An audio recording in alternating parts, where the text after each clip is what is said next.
You are now tuned in to iArt Asheville Radio. Thanks for listening, y'all.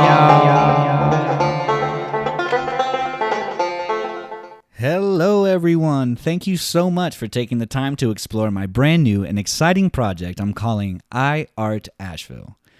This is a project I've wanted to put together for a while now, so I'm so happy that you decided to click play to check it out.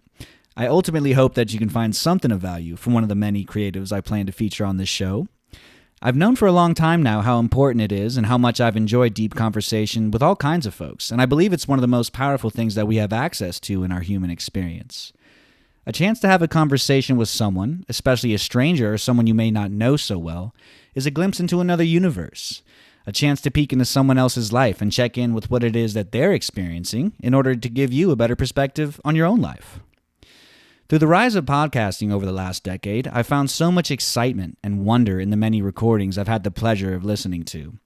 It's such an interesting phenomenon to have my brain light up in so many different areas, and it's a phenomenon that seems to be unique to listening to or engaging in deep thought and conversation.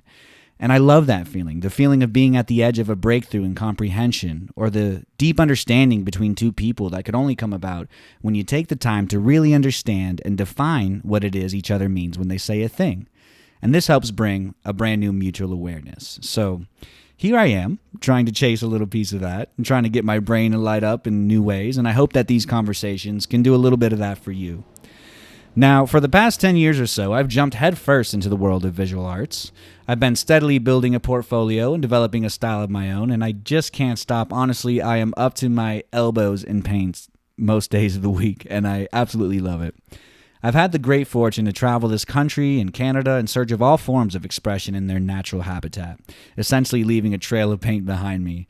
This includes live painting at music festivals with attendees anywhere from 500 to 50,000 people, selling art on the street to get money to go on the next adventure, and visiting every back alley street art spot to internationally acclaimed museum of fine art far and wide. It is undeniable that creative expression is one of the biggest forms of inspiration, not only for myself, but for so many others in this beautiful world we live in. It's a perpetual flow of creative energy, if you will. And currently, my journeys have brought me here, to the mountains of Appalachia, nestled in sweet little old Asheville, North Carolina. A place that for its size, honestly, is littered with creative types of so many kinds who have decided to call this place home.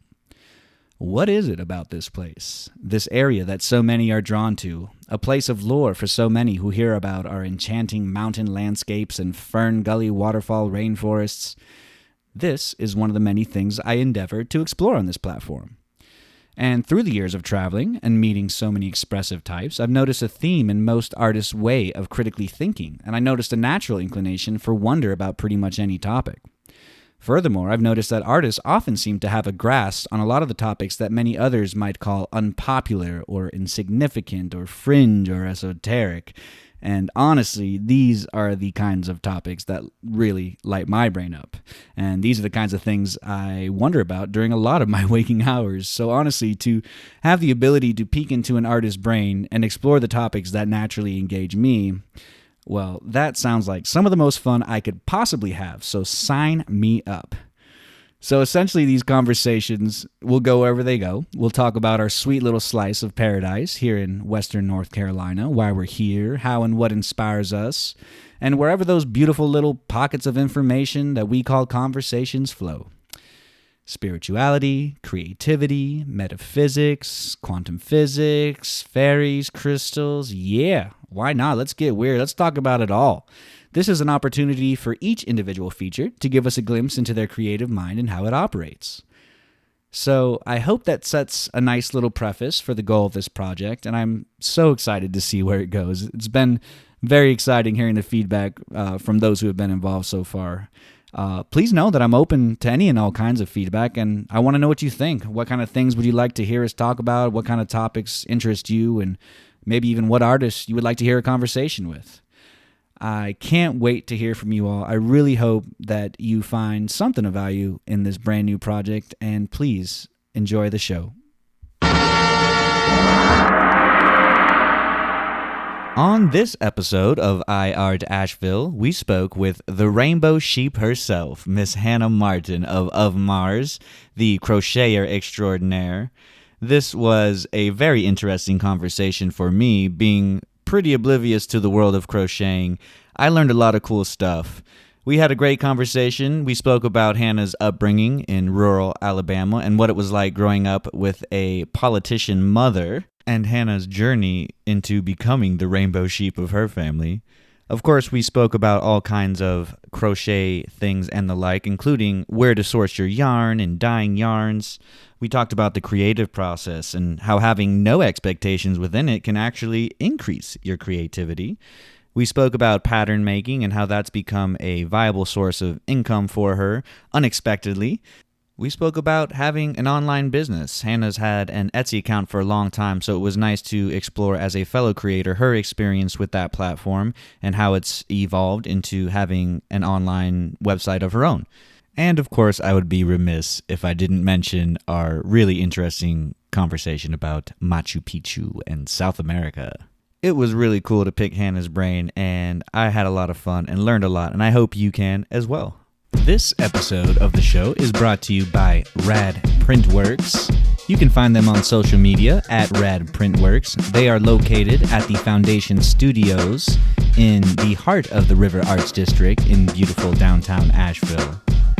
And what would a podcast be without some amazing intro music? I want to take a quick moment to give a shout out to Connor Golden, a local Asheville musician who was so kind enough to let us use his music on the show. You can find him on SoundCloud and Instagram under his name, Connor Golden.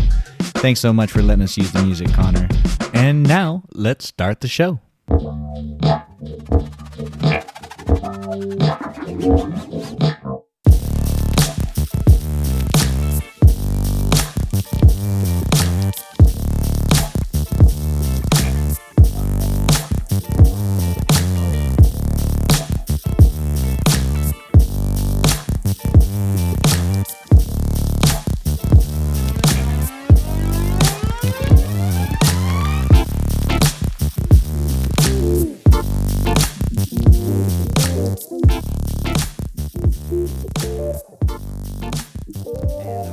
Yeah, so Total Request Live, TRL, you don't remember that? No. Carson Daly had a show every afternoon from like you'd come home from school and you'd put it on at like 3 o'clock. I couldn't watch TV during the week. What? Yeah. Oh, were you like Waldorf or anything like that? Like one of those interesting, like educational things?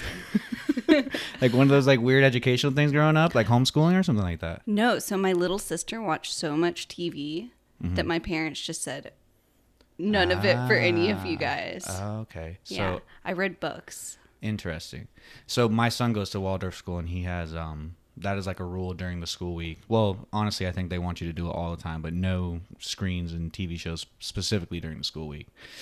I like it. It's a good rule. Think it's good. I think it's great. It's smart for the kids to do that. Yeah. I mean, I was pretty much a free range feral child.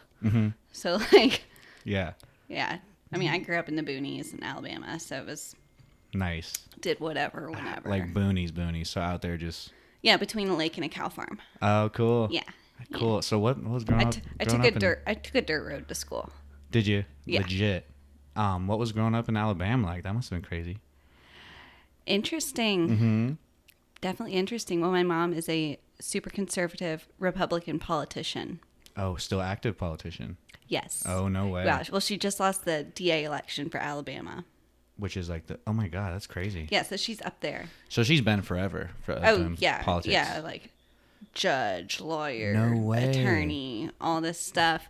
And here I am wanting to play with yarn for a living. Yeah, I'm sure she's got a lot to say about that. All that. Yeah. That's so interesting. But it's like, that's... I call myself the rainbow sheep of the family. Oh, I like that. Oh, my God. There you go. That should be like the title of the episode or something like that. The rainbow sheep of the family. Rainbow family. sheep of the family. Well, it ties in because wool, yarn.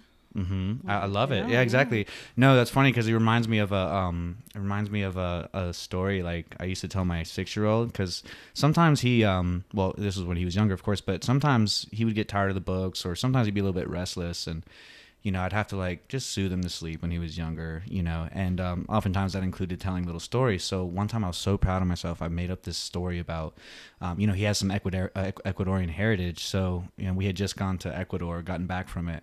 So the story popped into my brain about this rainbow colored alpaca and how, it was like at first like shunned, you know what I mean? Because of all its color. I don't know. I made this crazy, I should make this into a book, but essentially like. It's like rainbow fish. Is that already a story? No, actually, I think rainbow fish is just, I don't know. I don't remember. I haven't read Rainbow Fish in a long time. No, I should know Rainbow Fish. I feel like that's the one with it has a really cool foil stuff. Yeah. What was the rainbow fish like an outlier in the family? I don't know. Maybe he was Who's dinging here? That's okay. It's probably me. Is that you? It is you. We got friends though. Don't you ever doubt the fact that we have friends. Hannah Martin, everybody. We're doing a podcast. It's official. We're live right now.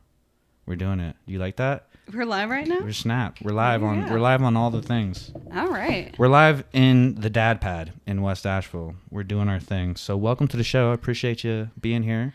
Happy to be here. Yeah, this is a fun, exciting project. And like one of the themes during this whole like quarantine time is I really want to try to get out of my own comfort zone, try different shit that I haven't. So, and this is a big part of it. So thank you for helping me kind of experiment in the same right. Yeah. It's all new. Yeah, it's all new. It's exciting. So real quick because I will include that first little anecdote about that rainbow colored llama alpaca fit, whatever. So real quick, if I could finish the story, the alpaca, right, was born with rainbow colors and was shunned by all the other animals in the farm. This is the story I made up with my kid. And then, of course, the weaver, the yarn maker or whatever you will, who spins and weaves yarn from the alpaca fur, realized that this was like a really nice like color or whatever, and anyways, long story short, made the most beautiful sweater the whole village had ever seen. And eventually everybody coveted and wanted to be like, wanted to wear, this beautiful rainbow color alpaca stuff, right? And then it was like, that's stupid cute. You should write Shouldn't that be a thing? Yes. Like a kid's storybook? It's precious. It's okay to be different. Yeah. It's okay to be the rainbow sheep. It's actually really cool to be the rainbow sheep. Oh, yeah. So that's cool. You call yourself the rainbow sheep of your family. So you grew up in Alabama, and then you made your way over here to Western North Carolina. How long have you been in the area? I've been here for 5 years. I was in Nashville for another interim. 4 years. Yeah, in cool. between. I've been here about 5 years myself. Oh, okay. Very cool. What made you move from Nashville? Well, I was in college there. I graduated. Didn't want to be there anymore. So I moved here because I wanted to be in mountains. I didn't know a single person. That's awesome. So but you'd visited, probably? I visited once. Oh, cool. So just flying blind, came here. Mm-hmm. I've been happy. Yeah, that's awesome. So in Tennessee, what was the difference between there and wanting to be here? There's mountains over there too. Yeah, but not in Nashville. Nashville's like a huge city. Uh-huh. It was getting really expensive, and I just don't do the city thing. Yeah, I feel you on the city thing. That's one thing I'm grateful for in this time, because when the hunker down aspect of what this was gonna play, what this coronavirus was gonna be a thing, I was like, man, thank God I am not in a big city, because even though there was like lockdown here or whatever, there was like, you gotta be, you can't be on the road at this certain time. I think everybody was still kind of doing what they wanted, and I was grateful for that. Even in my county, none of that was even. You guys even had things. So Hannah's one county away. She's in Hendersonville, which is like the little sister city down south of Asheville, but completely different county, completely different set of ways to approach. The rules were totally different. All of our parks stayed open. Mm-hmm. I was still going out hiking with my dog 3 times a week. Mm-hmm. Yeah. So I've just been keeping on. Yeah, and it hasn't really affected you. We were talking earlier that you basically been doing the same old thing you're doing. Yeah. I live alone. I work from home. Yeah. I keep to myself. Yeah. So. Well, it's probably part of the reason why you are so prolific in what you do. So for those of you who don't know Hannah's artwork, her Instagram handle is of.mars, and she is just this crocheter extraordinaire. I love every little piece of fabric you do. I can't like them all physically, but like everything you do is just so vibrant, colorful, you can tell it has, I don't know, it just kind of exudes this kind of awesome vibration. It's one of those things, and we were just talking earlier, how we met is because we found some people, I guess, who were wearing some of your hats and sparked a conversation and met you, and it's really cool how that happened.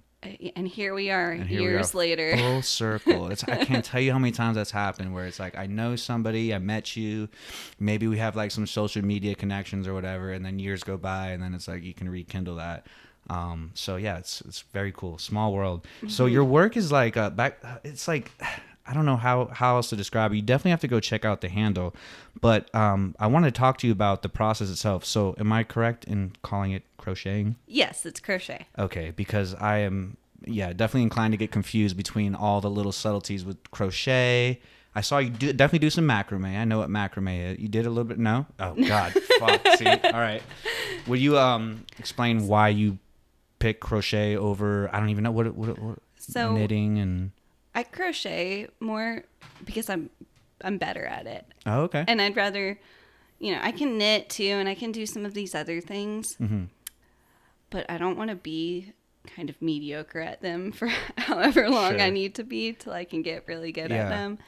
And crocheting's just my meditation. I love it, so that's just really what's kept me there. That's so but cool. I also dye yarn and spin yarn and weave and sew. And that's cool that you say that that it's your meditation, because I was actually, one of the things I wanted to ask you in like the creative process. I'm really interested in the kind of the flow state and how a creative, or I guess mostly creatives are the ones that are finding themselves in this thing, whether or not it's being intelligently creative or actually making something. But I was gonna ask you if you did find that flow state. So you're basically saying you do find that meditation in it. Oh, totally. That's cool. I can start on a project 1 minute, just get in the zone.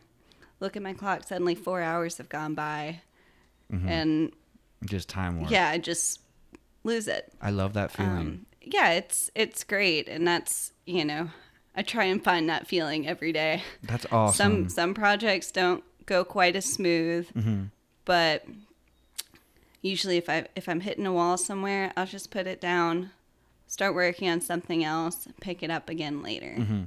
Yeah, that's awesome. That's kind of my approach too. When I get tired of looking at something or hit a wall, it's not even tired. It's just like you kind of just hit a mental. I need to take a break and step away. So when you're creating the different threads that you do, tell me about the creative process. Because I know that I see that you offer patterns. Again, this is all new to me. Tell me about like the patterns, or maybe first off about how you start creating something like that. So with the patterns, they're more of the business side of my brain. Okay. Honestly, the freeform stuff is more artistic. Yeah. So I've been doing the patterns because it's a way, I can design an item once, and then I can sell the instructions to make it for the rest of my life. That's so cool. So it's kind of a way for me to make some passive income off of my art, but also teach other people and other creatives to make the items that I'm making. So it's just a way for me to share like kind of my love of crochet with other people who love crochet and are interested in my work and are interested in creating things like me. So there's a whole like a community, obviously, of people who just want to create and share these patterns. Oh yeah, that's so cool. Well, and there's people that have bought my patterns and are selling their tops made from my patterns and do really well for themselves. More power to them, right? Yeah. Oh, I love that. And so it's women supporting women, helping people. Just snowball effect. Love it. I love it. And so it's almost like a open source, analog open source type thing, right? You're just giving it to them and make something cool with it. You guys go for it, or you gals go for it. You do you. That's awesome. And I mean that's been a great way for me to expand my circle too.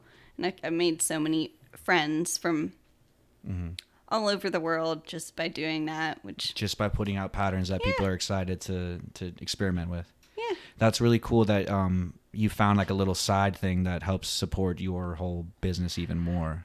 It's my bread and butter. So that was a surprise kind of thing that just started taking off with the people wanting the patterns? In a way. Well, I've always known that patterns were a big source of income for crocheters. When I first started my business in 2012, I was just making work to sell. Mm-hmm. I was also in college. I wasn't doing it seriously at all. It was just a way for me to afford some yarn because I was broke. But early on, at that point, you were already super interested in it. Oh, yeah. I was totally invested. Mm-hmm. And I think I started writing patterns in 2013. Oh, cool. And noticed that they were doing well. How do you document that so you know how to translate it so other people can do it? So there's this whole crochet language. Okay. And it looks just like a whole bunch of gibberish of letters and numbers and symbols. And like spider talk, like a spider language?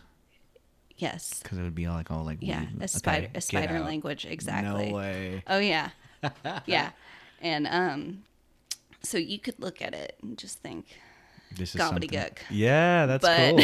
Really? When us crocheters see it, we're like, all right. Interesting. So it's just showing.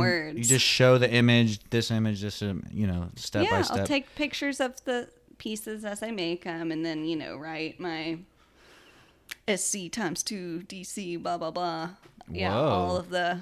Oh my gosh. All the gibberish. That's so crazy. So when the first time you discovered that you were doing it or you wanted to share it, was it like you realized like you were creating this thing and then, oh, I can like document it and share it with people? Or was it like I'm setting out to try to give somebody a pattern? Well, so I've when I first started making patterns, I had made items using other people's patterns before. Oh, okay. So that was what got me introduced to it. Mm-hmm. And I thought, well, I can do this. Crazy. And there was definitely a learning curve. Yeah. Like my first few patterns were just not very good. That's interesting because do you like with pattern make, like, do you run the risk of being like almost like redundant? Because it sounds like how many different patterns can you actually make in clothing? I mean, endless. Tell me what I want to hear. Oh my god. I mean, when you think about it, you can change. Like for some of my designs, I have kind of the same base, but I just tweak all the details on it. Mm-hmm. And it's a whole new pattern. So they just kind of like spiral off into something else. Yeah. That's so cool. That actually brings me to one thing that I wrote down I wanted to talk about. It was specifically about patterns. And I don't know what you would call the certain ones you make, but there's these clear like paisley oven patterns. So not oven pattern, but they look like, I guess they're like hot pan, something put a hot pot on or something like that. Right? Is that what they're So I wrote those, and those are some shapes that I incorporate in some of my large freeform shawls. Mm-hmm. So I kind of wrote those as a way for people to start learning just some of these spirals and potentially incorporate those in their freeform work, which freeform is kind of my signature style. Right. Totally, I could tell by you. You've put together. Yeah, it's so well put together, but you can tell that there's this process that you go through when you make it. Oh yeah, it's cool, very cool. So like when you that one in particular, that Mandelbrot or that paisley looking one, it reminds me a lot of like a Mandelbrot set. Like fractalized kind of imagery. Mm-hmm. Do you have any correlations or like these like I don't know what the word would be, but premonitions, or when you're making patterns, do you see that connection between like sacred geometry and like fractals and things like that? Is that like present when you're doing that kind of thing? Honestly, I kind of just go for it and do what feels right. Mm-hmm. I have before, looked at kind of paisleys and just thought about, some out there shapes, but whenever I try and stitch anything like that, it always just goes way off course. So it's better when you don't have the plan. I freaking love that. I love that because that's oftentimes the time when I'm having my best creations. There's no plan. Well, if I have this idea of like I'm gonna make this, and then I don't quite get there. I'd rather jump in with no expectation. And like blow myself out of the water. Sure. Yeah. Jump in with like all these expectations and be like, well, wasn't quite there. Yeah, I would love to talk about that for a second because I feel like so many people who are, just chomping at the bit to want to do something creative, I find when they talk to me and they're finding their own creative process or whatever medium it is that they want to do, I would say like 90% of the people I speak with, they say that didn't come out the way I wanted it, and therefore I got defeated, and then I got, time went by and I got, whatever, and then they just don't do it. And I'm always just like, well, then don't have an outcome. And that was one of my personal like things that I had to learn in life was like, yeah, I could try to do something and be upset about it, or I could just kind of do what feels fun and keep doing what feels fun and then refine that fun. And the next thing you know, you got like, boom, you got like a style. I 100% agree with you. Actually, the first time I tried freeform crochet, I was so disappointed with the outcome. I didn't do it again for another 3 months. There you go. Yeah. And then one of my friends wanted a custom vest in that style. So I said, sure, I'll do it. Made it, loved it, awesome. And just kept on keeping on. That's awesome. So it's wild. And looking back on it now, that first item I made, it was so cool. I was going to say, it was probably dope. So cool. It was probably dope. Yeah. That's awesome. So, yeah, for everybody out there who wants to, like, create, just do it. And don't have any expectations of... It's about the process. Just involve and envelop yourself into that creative process. And, you'll probably get something really cool at the end of it. At the very least, you'll have this really awesome, like we're saying, meditative kind of effect, that would come about it, which will, it's good for the mind, body, and soul, You'll appreciate your early stuff that you weren't super impressed with. Yeah. Way later on. I like that. So speaking of mind, body, and soul, you like to do a lot of stuff in the area that's good for the mind, body, and soul, including hiking and such. You say you love to get out with your dog and go for hikes. We're constantly out just doing long, obnoxious hikes. Just you and a doggo? Yep. Nice. Yep, me and my man. Who is a little Aussie Shepherd. Cute. Oh, yeah. Cute. How's that like, having an Aussie Shepherd? Is it like super needy? He's Velcro. I've heard that about that. Oh yeah, he's totally Velcro. He is the most loving pet I've ever met. He's obsessed with me. It's great. He's super high energy, but I'm also pretty high energy, so we're a great pair. Yeah, that's awesome. That's good. High energy matches high energy for sure, and that's a reason, again, why you're such a prolific creator. I want to talk a little bit about how it is that you've managed to, because as a creator myself, you're fully sustaining your life and the things you want to do off of your art and your passion and that's such a beautiful thing. At what point in time did you realize, while you were creating that this could actually be something for you that you can pursue? And then how do you find the balance of like the creative process with the marketing business thing? Because it seems like you've got both of those down on lock. I've tried. So I graduated from college in 2014. And with a degree in environmental science. Cool. And by the time that I graduated, I realized I could live off of my work, even if it was, by humble means. Very humble means. Right. Yeah. Which, nobody gets rich crocheting. I don't know. You would know. I don't have no idea. I mean, you're the most prolific crocheter I know. I'm trying to figure out how to. Good. Get it. But I've actually never had a full-time job. No way. Yeah. That's awesome. I don't know if I've actually ever had a full-time job, even though I work close to it, but that's awesome. That's all right. Great. Team, same team. Yeah. Well, no, I still work to pay most of my bills, but, so you realized early on that, this could become a thing. And then was that obviously you said 2014 around there? Yeah. So Instagram was already a thing, but were you on at that point or? No, I didn't get social media stuff. I didn't. I was on Facebook, and that page got huge, and so I was making a lot off of, or most of my traffic was off of that. I think I got an Instagram in 2015 or 16, because before then I didn't have a smartphone. I think I still had a flip phone up until then. Nice. Yeah. Oh, that's pretty good. Yeah, old school. I would think I was like 2012 before I got mine. Still on my second only one ever, though. Wow. Not bad. Not bad. And the only reason why I have a second one is because the first one crapped out on me. I'm on my second one ever nice. now. Nice. But now I can't imagine running a business without Instagram or smartphone. It's wild. Now, do you have your own website that you try to navigate traffic through, or? Yeah, I recently got off of Etsy. I still have all of my crochet or my patterns on there, but I went and created my own website because it's just little lower fees. Yeah. How was your Etsy experience overall? It was great. Yeah. It was great. Like, I made a full-time living off of Etsy for 7.5 years. That's so crazy. Before I switched over. Actually, maybe it was 8.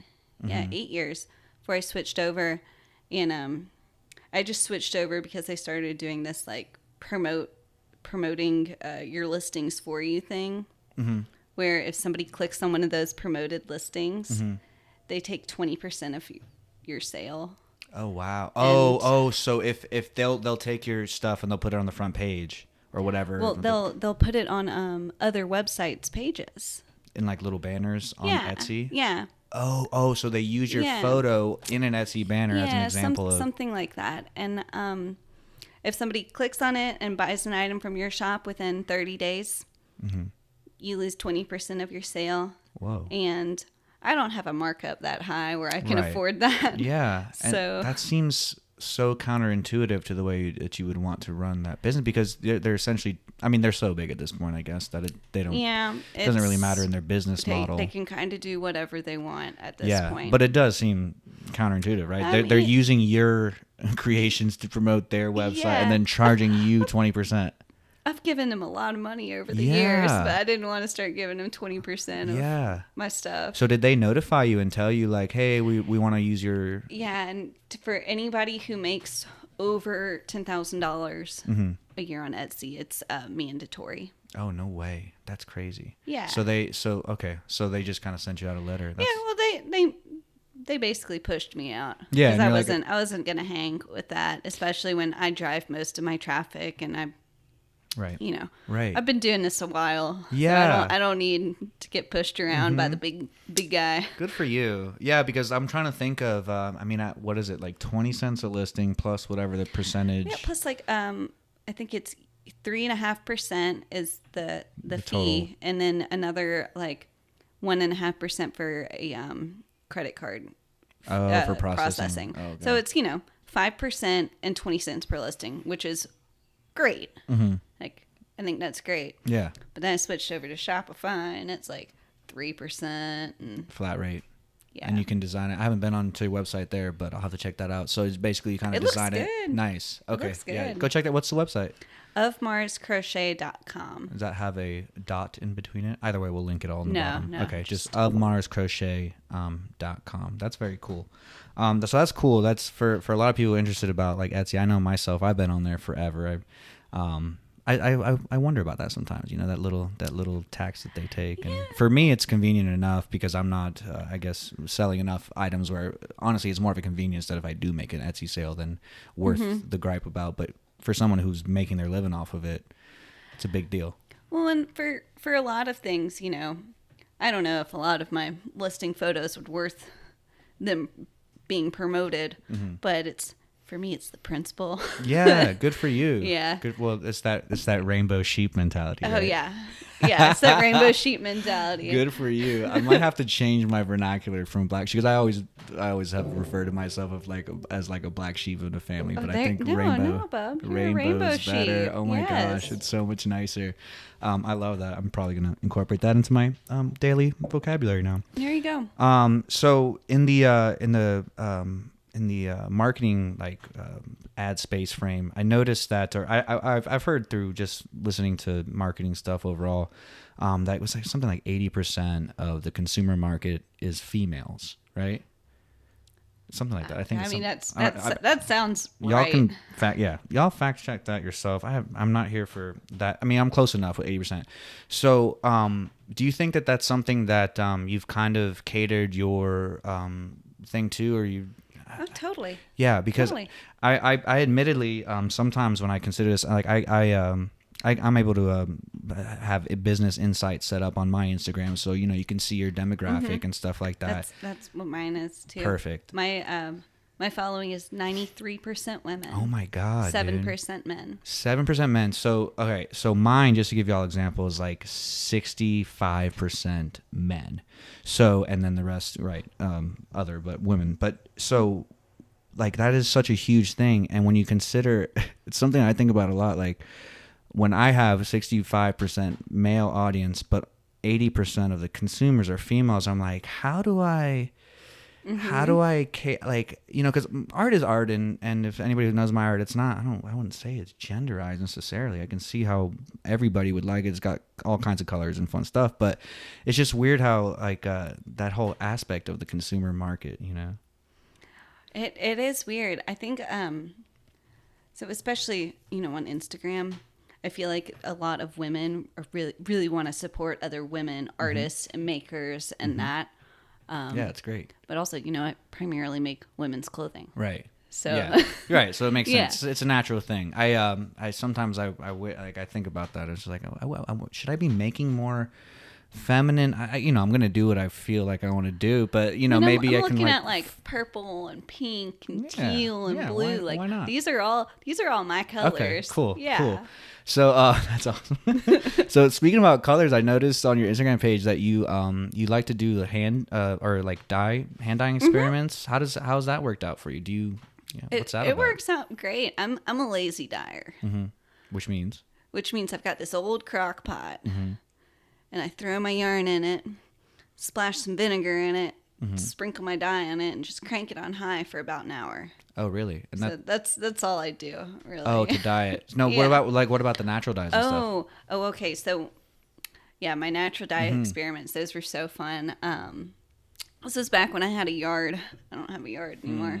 But, so planted some dye flowers, which I think I was doing amaranth and indigo and some other stuff. But also... Cool colors. Yeah. Also, then I'm also a lazy natural dyer. Okay. So I stuff my yarn in a big mason jar with a bunch of flowers.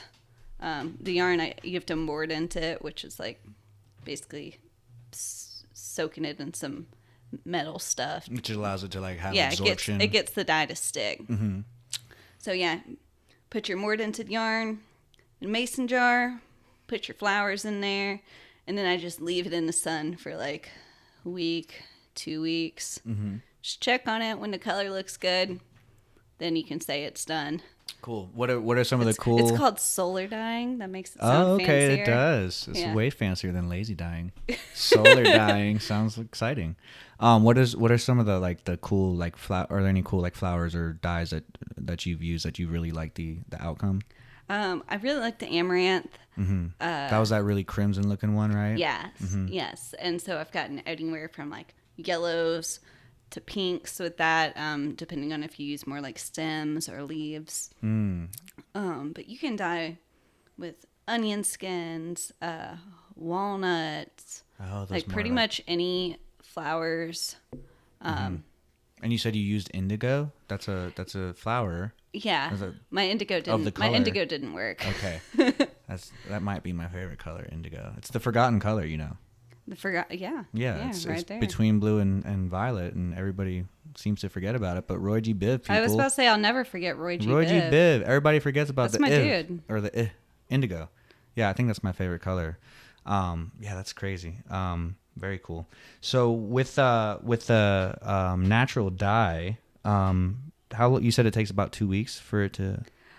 Yeah, I mean I've left it out there for 2 weeks just because I want that color to get richer.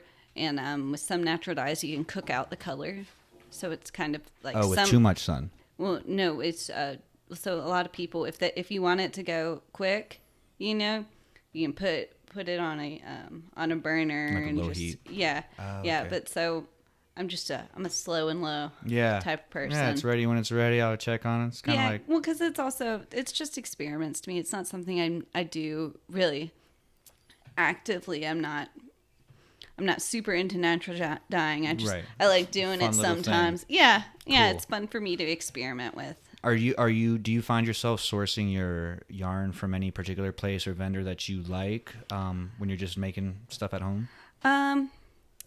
Yes. Yeah, I've got a couple of wholesalers.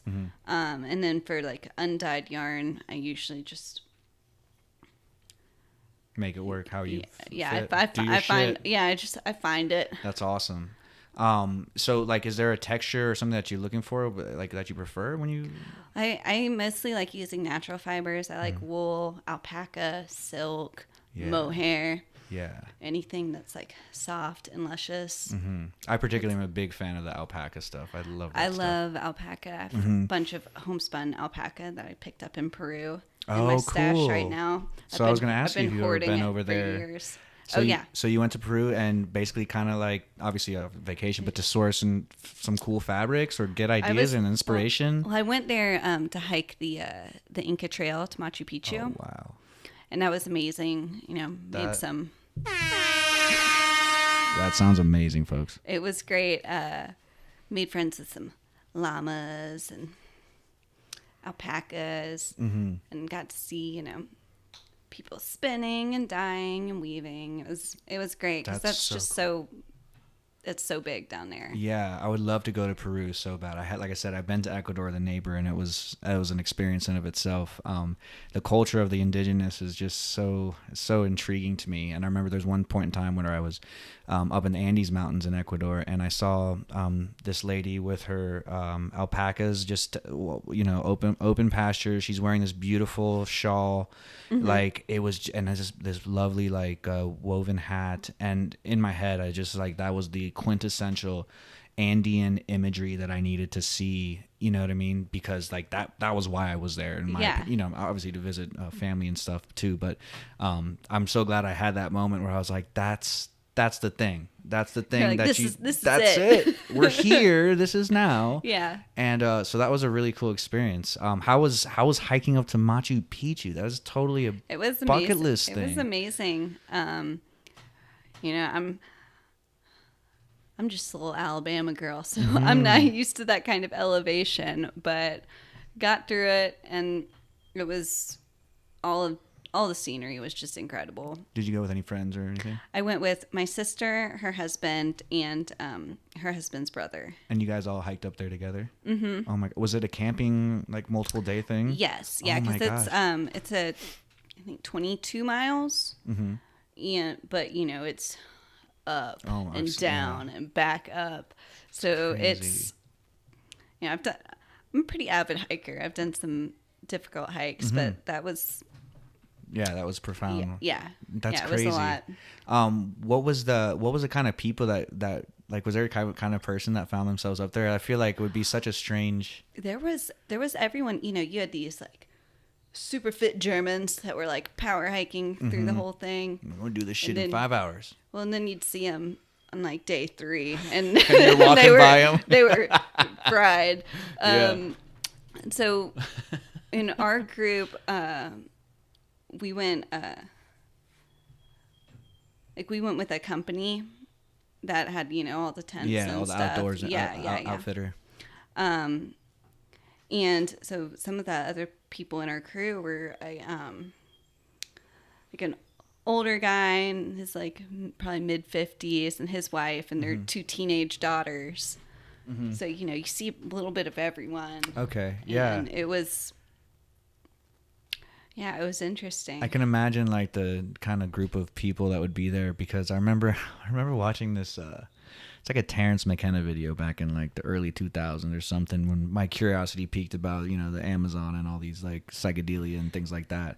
And I remember it was this long interview with him, and then I think it was either before or after the interview, they had a clip of some people who went on an ayahuasca retreat.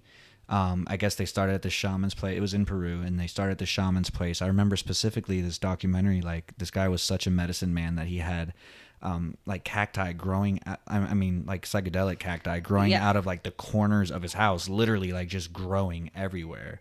And this was the guy who like led the experience. And I think there was like a combination of a cacti and like a peyote type and then ayahuasca. I don't even know. It sounded like this crazy heady, like, psychedelic field trip. Okay.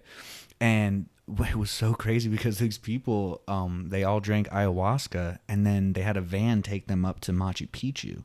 And like they filmed this whole thing, and I thought as a younger gentleman, I was like, Oh my God, that must be like the craziest experience. Now I don't know if I'd want to do that, like be out in public. Like, it sounds terrifying. Right? Because, man, there's a lot of people at Machu Picchu. Right? Yeah. Yeah, there's a lot of people there. Yeah. I wouldn't have, like, it sounds like it would be an intense experience in of itself, you know, in a sheltered, comfortable place with just a couple people who know what they're doing. But yeah, drinking the vine juice and then going up in a van and then having it drop you off there, and then like apparently there's like certain areas of Machu Picchu that have like high vibration, high energy. And I just remember seeing these people that just meditate there. And, you know, more power to them, because I've had moments like that, you know, similar. But I just thought that was one of the most, I don't know, it just was awkward, bizarre to. I get anxiety. Yeah. Yeah. It sounds like it's not a good idea. I don't know why I thought of that story. Anyways, so let's bring it back to North Carolina, or maybe America. I want to talk about maybe some of your influences that you particularly have as far as visual arts. Obviously, we want to hear what you like in the crochet world, music, all that. Talk to me. Well, I guess one of my biggest like influences from when I was just starting to get into handmade clothing would be Kat Wise. Sure. I knew you were going to say her. Yeah. Love it. Love her work. And y'all got to check her out too. Yeah. Just, you know, all these amazing sweaters. And actually, she bought work from me. Get out. In 2012, super early on. Oh, wow. That is early on. Really early on. That must have been huge. And then wrote me a note. And she was saying how...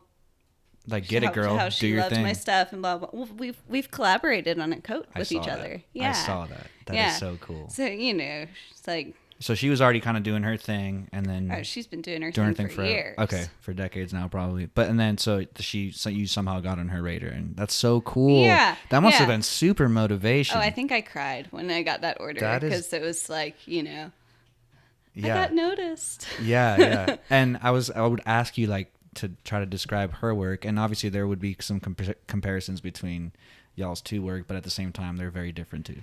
Yeah, that was just totally different mediums. Yeah, and so she's mostly putting, and you do a little elements of this too, but where you put different clothes together. Yeah, so she's taking she's buying up a bunch of sweaters, cutting them up and sewing them into new sweaters. So all of her stuff is recycled materials, and you know. Cool. Which is super sustainable, eco-friendly. Yeah. That's awesome. But it's different from what you're doing, whereas you're kind of building from scratch. Yeah, I'm taking yarn and just making a whole new thing. But sometimes you're creating your little patterns and things, and then making a bunch of those and then putting them together, right? Is that what I'm seeing there? Oh, yeah. Well, so with my with my freeform work, I guess, where I make all of these tiny pieces and then sew them all together to make a whole. I think that might be some of my favorite stuff that you do. Oh, it's my favorite too. Is it? So I was going to ask you, like, if you have a free night, no obligations, no deadlines, what you want to sit down and start creating, what do you do, and how do you do that? Honestly, I'll probably will absentmindedly make a hat. If I don't want to think about things. Yeah. Because with a lot of my freeform work, it's like I'm trying to be more mindful when I'm creating it. And you know, I'm already trying to stockpile work for fall and winter. Crazy. Look at you go. You hear that, you lazy mother? In your face, sucker! Wow, that's inspiring, y'all. You heard that? She's already getting rid of. This is like a real planner. This is inspiration for me as well. That's awesome that you have that kind of. I'm just crazy. Well, no, and at this point in time, like, this is your life, you know. So you have to like chart that course, and more power to you. I'm trying to like build some things for the future. Yeah. So that's my moves right now. But making the freeform work, it's definitely my favorite. It's also usually my most expensive pieces. And they can, you know, I can make a piece and have it sit in my shop for a few months. Right. Waiting for its rightful home. Well, it makes sense, though, that they would be the most expensive because you're putting the most patent. I'm sure they're the ones that probably make the most biggest first impression. You know? They're the ones that everybody tends to love the most. But, you know, they're not necessarily affordable for like the general consumer. Right. So I used to make mostly large freeform work in my earlier days, and realized I needed to shift focus onto making kind of more affordable work, especially if I wanted to do this for a living and, keep on eating and paying rent. So good for you. Yeah. That's crazy. I wanted to ask you earlier when we were talking about the male female demographic. Maybe I didn't, maybe I overlooked, but do you make any for men's only type? No, she's shaking her head. No, I'll do like unisex stuff. Unisex, okay. So, yeah. But nothing well, like... I've made some like, back in the day, I used to make some like patchwork shorts for my homies, but they would always buy them up. So like they never really hit the shop ever. Oh, cool. Yeah. Yeah, because I would like to one day get something from you. It'd be cool. I would, even if it was a full like pullover. I don't know, the shawls. You could do like a wizard cape. I don't know. Like what don't you? Haven't you made? Talk. Yeah. But tell people all the stuff that you make, because it's everything from gloves, hats, shawls, sweaters, scarves, whatever. Like anything you can wear. All of that. Yeah. That's so and then crazy. I make like patchwork skirts and old school hippie dresses. Those are cool. Just have like all sorts of fun with it. Yeah. Which not many people do the patchwork thing anymore. But it looks so cool. Yeah. Why hasn't that become a thing or like a comeback thing? Because every time I see it's a lot of work. Oh yeah. And Yeah. People are wanting to make those hemp stretchy clothes now, which I totally love. Yeah. Shout out to all my homies that make stretch hemp clothes. Hemp clothes, huh? Yeah. Oh, okay. Yeah, that's the thing now. That's what everybody's doing now. Like by hand? They're sewing like hemp fabric. Oh, okay. And it's got elasticity to it. Yeah. Oh, okay. Yeah. Cool. I'm not familiar with that. That's so interesting. Oh, really? Yeah, like but again, I'm out of that. I don't know. Anyways, so we were talking about inspirations that you have, and we named one, Miss Catwise. You got to go check her out. I've been following her for a little while, and I think y'all should too. Any fun like music stuff, like local artists or anything like that are really inspiring to you? Anything? Oh man. Say it. Don't hold back. No, I'm like trying to think. I have so many friends here locally that make clothing or just make art and are great. Yeah, local scenes. What's up? Yeah, that's cool. Cool. So one other thing that I have written down that I want to talk about, because it's the most similar to like I guess you would say fine art, but you do these wall hanging things. Yeah, and they're like these like landscapes created out of yarn. And you just kind of paint this beautiful scene. I've been wanting to do more of those. Like I really need to. That one, I got stumped on it and put it aside for 3 years. Oh, really? Yeah. How do you? So okay, it's just stumped on how you want to make the imagery. I was like, I was stuck on the sky. I'd never had the right blue, and then I dyed a yarn and was like, oh man, I hate this color blue, but it's perfect for this sky, so let's finally do it. Oh, cool. Yeah. So what do you have like a grid type thing that you like kind of thread through it, or? No, it's all stitched tightly enough. So you're just, oh my God. Yeah. That's crazy. And so for how I made that one was I drew out, which I'm no drawer. But I drew out this like mountain scene on a piece of paper. And then just started crocheting shapes and laid them on the scene. I was like, all right, that fits there. That fits there. It's so cool. There's a couple artists I've come across recently who've been doing that. I love that. Yeah, yarn painting. Yes. It seems like it would be like a really fun hobby too. It is fun. Is it approachable? It's super approachable. Okay. And for anybody out there who's listening who wants to do like any kind of their own crocheting, pattern making, whatever, how would you, like, what is the most approachable way to start doing that or pick up this hobby? Well, I mean, just as far as learning how to crochet, YouTube is great. I learned from books, which is why I technically crochet incorrectly. But it works it's outdated for me. Already? I'm just... like, you're supposed to move your yarn a certain way. I move it the opposite way because I like doing things different. But, yeah, YouTube is probably the best source for learning. Yeah. Sounds like you have that spirit of just like, yo, I'm going to figure this shit out. Yeah. I love that. Well, I learned how to crochet with embroidery floss and a latch hook. Would not recommend. Embroidery floss, like you can learn how to embroider with floss, dental floss. Well, yeah, it's basically that thickness. Okay. But it's like for embroidery. Interesting. Basically, I learned using the wrong tools, but I used what I had. And here you are years later. You've figured it out to the point where you've got a style. Now you're living off of this. This is amazing. So proud of you. Thank you. Yeah. So that is Hannah Martin, everybody. We have a segment before we wrap up today that all of our guests have been happy to be a part of. The segment is called Do You Want to Press a Button? Do I want to press a button? Yeah, do you want to press one of those buttons there that might make a funny sound? No? Doesn't want to work? You left us in suspense for that one. Oh my goodness. She planned it the whole time. Matter of fact, I'm pretty sure she downloaded this app before just so she would know which button to press when I asked her this segment. I tried them all out.